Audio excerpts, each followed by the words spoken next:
Good morning, children. Take your science book and open the content page first. Mark the chapters 3, 4, 5, 6, and 18 for your chemistry. Put C near the name of the chapter. Okay? So, now today we are going to see the third chapter, synthetic fibers and plastics. Okay, now close the book and just listen to my class, and then you can open and read it once. Okay, now the heading is synthetic fibers and plastics. So, did you get an idea that what are we going to see in this chapter? It is about your fibers. You have learned from your grade 6 about fiber and fabric. So, what is a fiber? It is a thin strand called as your thread, which makes the fabric a piece of cloth, and then we get our dress at the end of the manufacturing process. So fibers are nothing but the thread which make up your clothing. Okay, we learnt in our lower grades itself that fibers are of two types, natural and synthetic. Natural fibers are again from two sources, plants and animals, like cotton, silk, jute, and wool. Now, in this chapter, we are going to deal about synthetic fibers. Synthetic fibers are also called as artificial fibers or man-made fibers. Okay, so as the name tells, they are artificial, created by man for his own purpose. Because natural products are always costly, all the people cannot afford so much. So, in order to find a replacement, there comes the synthetic fibers in practical use. Now, what are these synthetic fibers made up of? They are made up of chemicals. Okay, so the synthetic fibers will have the chemical mixed in it, and there is a component called petroleum also in the manufacturing process of synthetic fibers. The chemicals which also make up the synthetic fiber includes petroleum. Okay, now in this chapter, let us see the various synthetic fibers which we use in our daily life. First, what is a synthetic fiber? It has many units. Okay, we human beings are itself a building block of many components: calcium, nitrogen, potassium, phosphorus, magnesium, iron. All these things are making up a human body, right? For a home, to construct a building, you need bricks, cement, water. The similar way, how are the synthetic fibers produced? What is there in the synthetic fiber? The synthetic fiber has many units in it. Okay, each unit will be a chemical substance in it. It has more number of chemical substances joined together. Okay, so I give the name for the synthetic fiber as polymers. They are all polymers. Okay, what is a polymer? Okay, now there are chemicals present in your synthetic fiber. These chemicals will be, when present separately, will be called as monomers, and when they are joined together to give an end product, then that is called as polymer. Poly means many, mer means units, mono means one, single. So these are all the single separate units of the chemicals which we use for making a synthetic fiber. When they are all joined together as a link, we get as a polymer, and that polymer gives us the synthetic fiber. Now, you may get a question that is only synthetic fibers are made up of polymers? No, even the natural fibers are also made up of polymers. Cotton is an example for natural fiber. They are made up of the polymer called cellulose.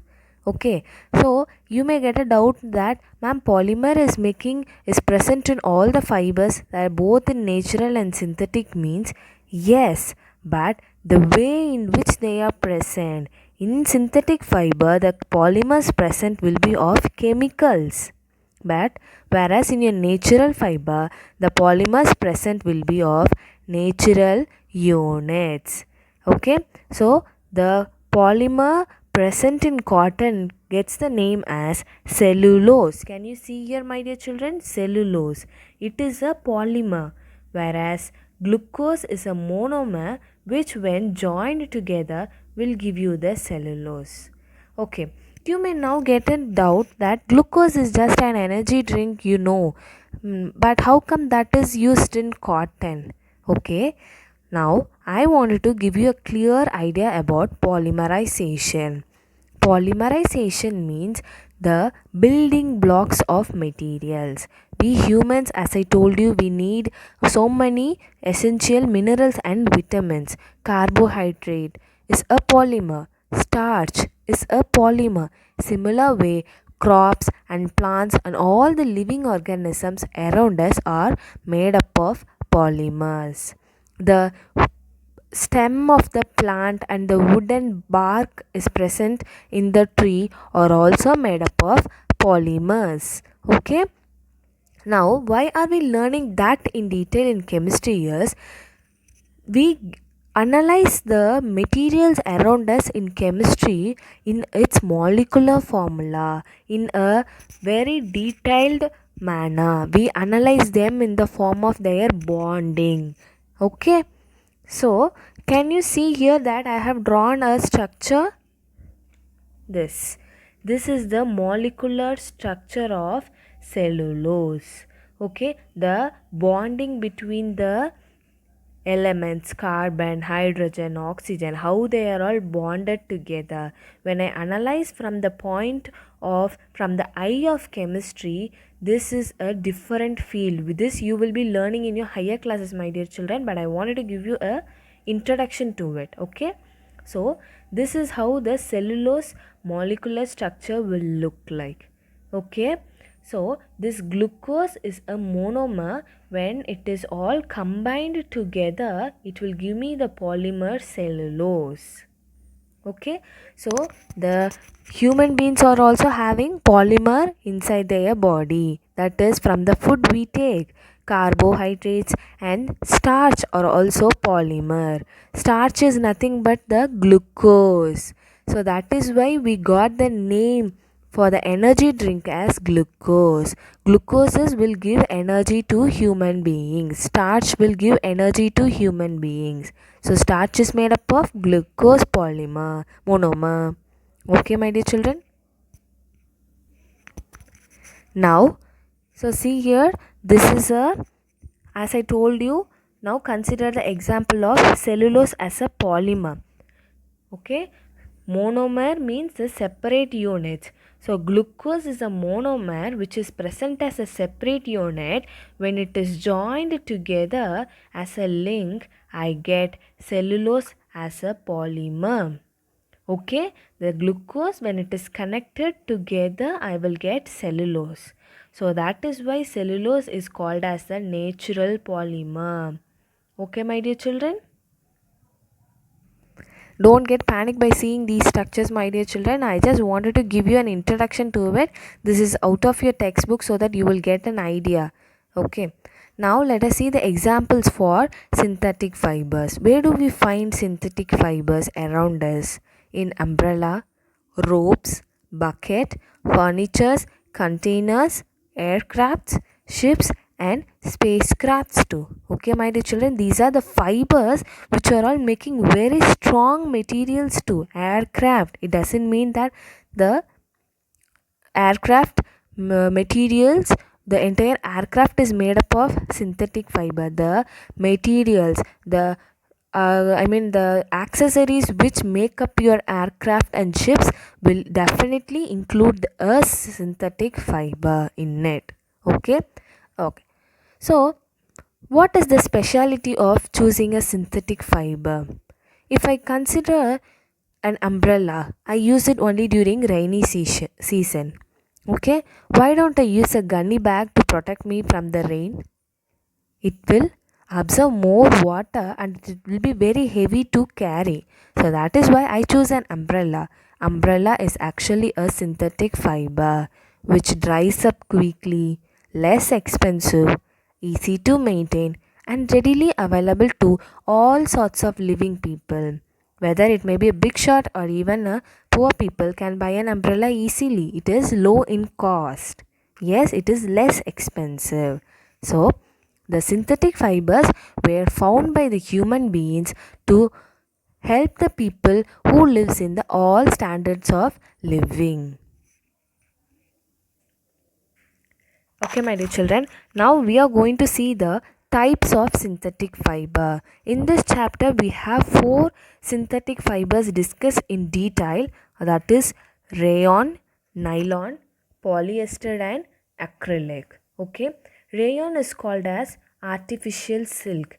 Have you seen silk sarees worn by your mother? It is very soft now, my dear children. So rayon comes to replace the original silk. The natural silk saree will be very costly. So man has found the rayon which is used as artificial silk. Where do I get this rayon from? From the wood pulp. Yes. The next fiber that is the artificial one is nylon. Nylon is obtained from coal, and very important it is that it is stronger than steel. You know how hard the steel is, but can you imagine the nylon as a fiber making up your dress, and the materials is stronger than steel. Okay, my dear children. The next fiber is polyester and acrylic. It is the acrylic is also called as artificial wool. Okay, this polyester and acrylic together we are going to discuss, but in that acrylic is alone called as artificial wool. Where do we get wool from? From the sheep and goats. The natural wool is very costly. We cannot afford for sweaters which are made from natural wool, and that is why we got the artificial wool to help the human beings. Next, how do I choose a fiber? Okay, so now I have certain conditions. When should I choose a natural fiber and when should I go for a artificial fiber? Based on what criteria will I select it? These are the 5 criteria based on which I choose a fiber. Based on its strength, water absorbing capacity, nature of burning, its cost, and its lifespan. Lifespan means durability, its longevity, how many days can it sustain, will it work for years or not. Okay, these are the criteria which I consider to choose a fiber. Okay, now rayons. So rayon is nothing but a synthetic fiber which is obtained by mixing with chemicals, and that will be acting as my artificial silk. Now I can obtain many products from rayon as a synthetic fiber. When I mix rayon with cotton, I get bed sheets. When I mix rayon with wool, I get carpets. Okay, the next thing is nylon. So nylon is seen in many of the products around us, like ropes, car accessories, toothbrush. So here afterwards, every day morning when you take your brush to brush your teeth, then you should get remembered about your nylon, which is a synthetic fiber, is used as your toothbrush. Socks, bags, parachutes, mountain climbing ropes, all these are made up of nylon because they are stronger than steel and they are water resistant. Yes, bags are water resistant. No, my dear children, car is a water resistant. Water resistant means it does not get affected by water. Okay. The next thing we are going to see is about acrylic. Acrylic is also called as artificial wool and it is very cheaper. Okay, we cannot afford the sweaters which are all made up of natural wool obtained from sheep or goats because they are very costly. So there comes a replacement by the synthetic fibers acrylic.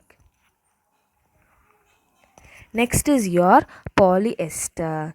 Okay, polyester is a very good dress material, my dear children. It is very ideal one. It is the best one for a preparing a dress. Okay, why is it so? Means it does not get wrinkled. It is easy to wash and it less fading. Okay, so for a dress, these are the these are the conditions we prefer when we take a dress, right? It should be easy to wash and it should not fade away easily in few washes. So that is why polyester is considered for as the best choice for the dress material. Okay, now can you see this word polyester is similar to your word polymer? Yes, because poly means always many. Esters is another group of chemicals. Okay, these esters and all, polymers and all, you'll be learning in detail in your higher grades. Now, the same thing like your polymer. Esters are separate chemicals present as monomers, and when they are joined together I get polyester. So can I tell that polyester is a synthetic fiber and that is also a polymer? Okay, yes.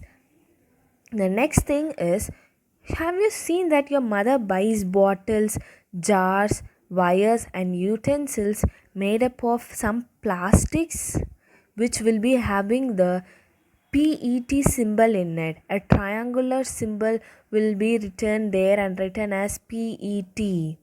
Okay, that is nothing but polyethylene tetraphthalate.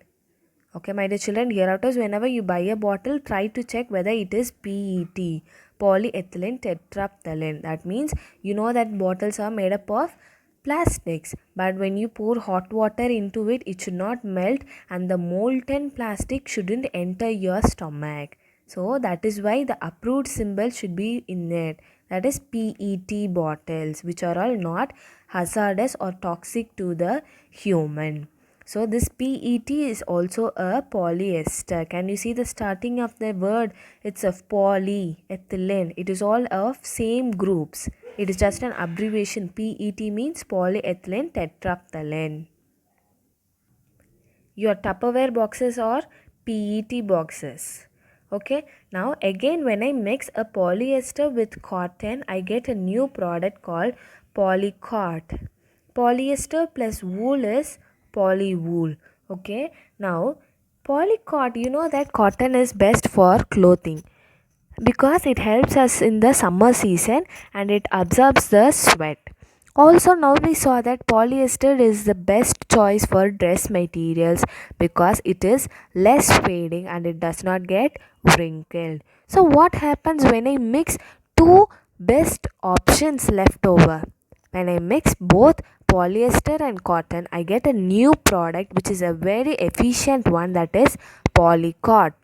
So obviously polycot will have both the benefits of polyester and cotton. So what are the benefits I get in from a polycot? It is breathable, that is the benefit of cotton, less fading, benefit of polyester, no shrinkage, polyester, and soft cotton. So when I mix these two, I get a new product called polycot and it is more efficient than these two when compared separately. Okay, my dear children. So there was an important fact given in your textbook that you should not use synthetic clothes for cooking because we learnt in the very first starting of this chapter itself that synthetic fibers are made up of chemicals. They have a chemical called petroleum as a component in it. So that is why synthetic fibers are made up of petrochemicals. I call the chemical having the petroleum as a component as petrochemicals. So whenever there is petroleum, they will easily catch fire and the dress material may melt. Yes, so they melt and sticks to the body.